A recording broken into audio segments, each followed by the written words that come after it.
Кутмандуу күнүңүздөр менен сүйүктүү замандаштар, барыңыздарга ысык салам айтып кайрадан мен Аку кызматыңыздардамын. Жагымдуу сонун маанай ар бир угарманыбызга таңдан таң арта болсун. Жаңы күндүн жаңырышы менен саат 7-де биздин YouTube каналда күн сайын 10 минуттук подкасттар сиздер үчүн чыгып турат. Анан эгерде күнүгө өзүңүздүн таңыңызды жаназык менен баштагыңыз келсе, анда бүгүнкү 10 мүнөттүк убактыңызды дагы бизге бөлүп коюңуз деп суранабыз. Достор, суроолордун бардыгын сунуштар болсо, суроолор болсо WhatsApp номерубузда күтөбүз. Ал үчүн +1 301 760 60 70 сандарына жазсаңыз болот WhatsApp'тан. Дагы бир жолу кайталайын, +1 301 760 60 70 сандары. А биз болсо бүгүн туура эмес жерден жок деп койгон аял жөнүндө сөз кылабыз. Ыйык китепте жазылган Аюп китебинен бир аз үзүндүлөрдү окуй кетсек. Мындай дейт: Ус деген жерде бир адам болгон. Анын ысымы Аюп эле. Ал кемчиликсиз, адилеттүү, Кудайдан корккон, жамандыктан алыс жүргөн адам болчу. Кандай мүнөздөмө, караңызчы достор. Абдан сон жамандыктан алыс жүргөн, Кудайдан корккон, адилеттүү, кемчиликсиз дейт. Кандай гана кереметтүү ушундай мүнөздөмө. Бир күнү Кудайдын уулдары Теңирдин алдына туруш үчүн келишти. Алар менен кошо шайтан дагы келди. Бир күнү Кудайдын уулдары Теңирдин алдына туруш үчүн келишти. Аюп өз достору үчүн Кудайга сыйынгандан кийин Теңир Аюптун жоготууларын кайра берди. Анын үстүнө Кудайды сүйгөндөргө, анын каалоосу боюнча чакырылгандарга бардык нерсе жакшылыкка болорун билебиз. Өзүңүз байкагандай, биз Аюп пайгамбар жөнүндө сөз кылабыз. Тагыраак айтканда, Аюп эмес, Аюптун аялы жөнүндө сөз кылабыз. Анткени дал ушул Аюп пайгамбардын аялы Кудайга жок деп койгон. Аюптун аялы күйөөсү менен бирге Аравиядагы Ус деген жерге жашашчу. Бул Кудай Ыбрайымды чакырып алган Каздимдердин Ур шаарына жакын жерде жайгашса керек. Аныкындай жыргал жашоо бардык эле аялдардын бактысына жазылган эмес эле да. Күйөөсүнүн байлыгына эсеп жетпейт. Алардын көп малы жана көптөгөн малайлары болгон. Ал балалуу болуу батасынан да куру калган эмес. Алардын 7 уул, 3 кызы балчу. 10 баласы бар экен. Баары ынтымакта жашап, бирин-бири түшүнүшчү. Алар бат-баттан чогулуп турушчу. Бул алардын бир туугандык ынтымагын бекемдеген. Бирок аял үчүн эң чоң, эң зор бата болуп күйөөсү Аюп эсептелет. Караңызчы, Аюп Кудай жөнүндө башкалар айтып берген сөздөрдөн улам гана билсе дагы, Кудайды аябай сүйүшчү. Кудайга ишенимдүү кызмат кылыш үчүн Аюпка ушул эле жетиштүү болгон. Аюптун жүрүп туруму үйдөгү атмосфераны жөнгө салып турчу. Анын жашоосу такыбалык менен ушунчалык сугарылгандыктан муну айланадагылардын баары көрүп турушчу. Алар Аюп такыба болгондуктан гана ушунчалык бактылуу деп айтышчу.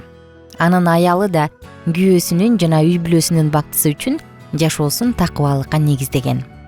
Алардын жашоосу мына ушундай адилеттүү болчу. Керемет, кызык, карасаң, Кудай жөнүндө угуп гана билчү, анан ошого карабастан бекем ишенчү. Абдан кызык. Бирок асманда адамдарга белгисиз өзгөчө бир нерсе болуп өттү. Кызык. Кудай менен шайтандын ортосундагы сүйлөшүүдө Аюп жөнүндө сөз болуп атат. Жер бетинде Кудайды өз каалоосу боюнча сүйгөн адам бар экендигине Кудай кубанган. Кудай Аюп сыяктуу адамдарды издейт, анткени андай адамдар Кудай жаратканда койгон максатка ылайык келет. Ишенгендерди жамандаган ушакчы шайтан буга макул эмес. Ал буга каршы чыгып, Аюп бактылуу, ошон үчүн такыба деди. Батаңды бербей койчу, анан Кудайдан коркусу бат эле жок болот деп атат да. Шайтан, көрдүңүздөрбү? Кудай шайтандын мындай айыптоосун текшерип көрүүгө жол берди. Анын бардык мүлкүн тартып ал, бирок өзүнө тийбе деди. Шайтан уруксат алганына ыраазы болуп, Аюптун башына күтүлбөгөн кырсык салды. Ага катуу соккулар биринин артынан бири улам урула баштады.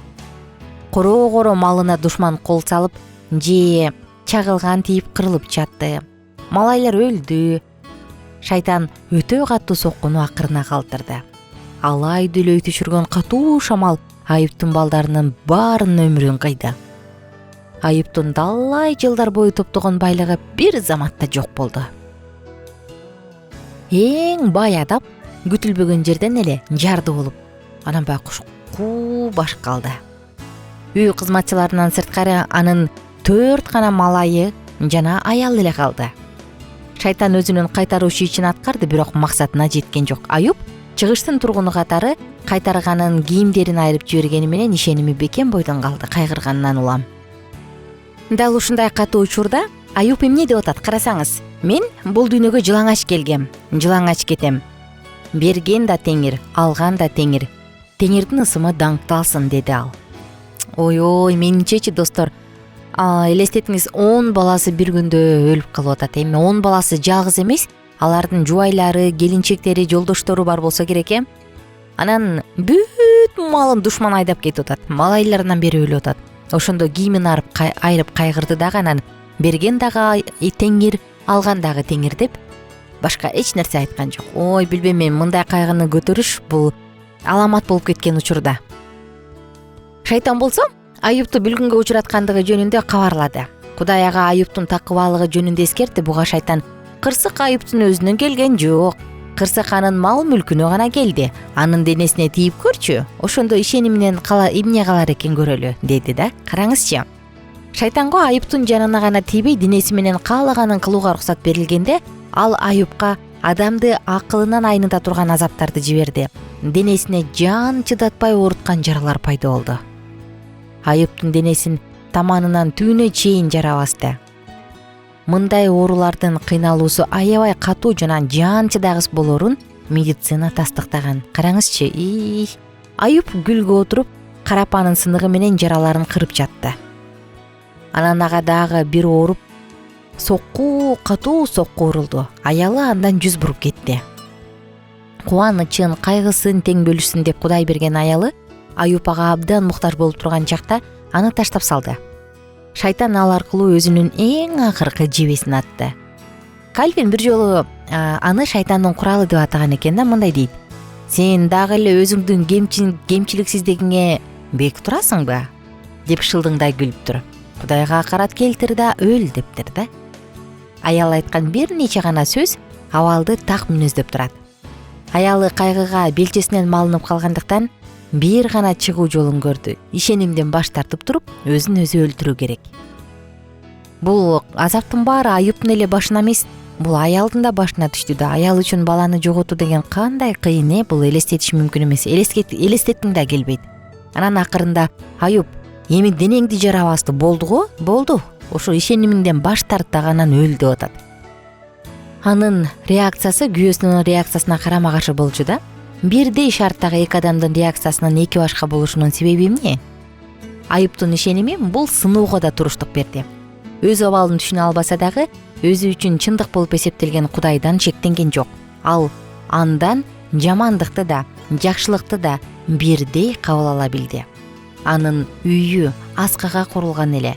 Бороон чапкан болуп жатканда, ал үй солк этпейт болчу. Кызык.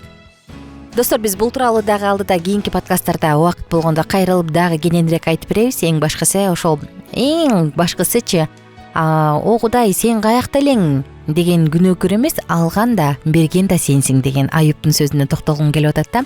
Жашообузда да кандай учур болбосун, биз жаратуучуга таяна билсек, мен ишенем, баары жакшы болот деп. Жана саатыбыздын 10 мүнөттүк подкасттын соңунда биз угармандарыбызга кааларым, достор, бүгүнкү күн сиздер үчүн ийгиликтүү күн болсун. Жашооңуз баталуу жана байсалдуу болсун жолуңуз.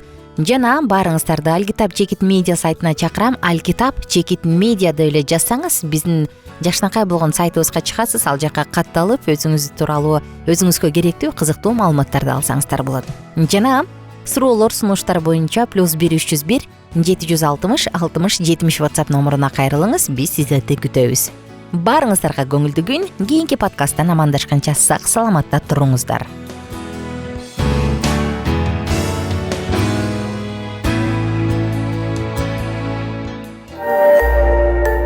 Биздин сабактар менен кененирээк Алкитап Чекит медиа сайтынан таанышыңыз.